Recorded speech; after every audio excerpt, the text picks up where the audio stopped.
Isy ny fanatsarana ny famatsiana rano any amin'ny tapany atsimon'ny tambazotra na Tananarivo iny.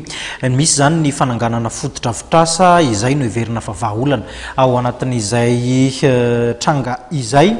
Nisy ny fidinana ifotony tany Ankadivorobe tany anafahana mijery ny fotodrafitrasa nidina ifotony tany an-toerana tany zany maly ireo olona rehetra voakasika ao anatin'ity raharaha ity nijery ny zava-misy marina, nijery atraiza ny fahavitana zany fotodrafitrasa izany.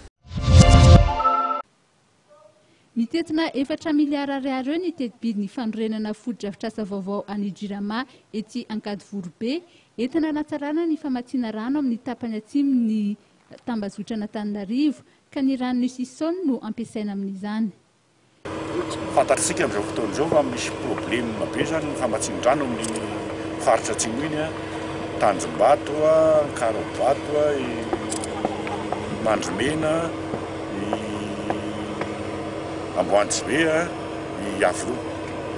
Izany hoe rehefa vita zany ty asa ty dia tokony efa tsy mandro seza intsony no manome an'io zone io fa ity Ankadivorobe ity.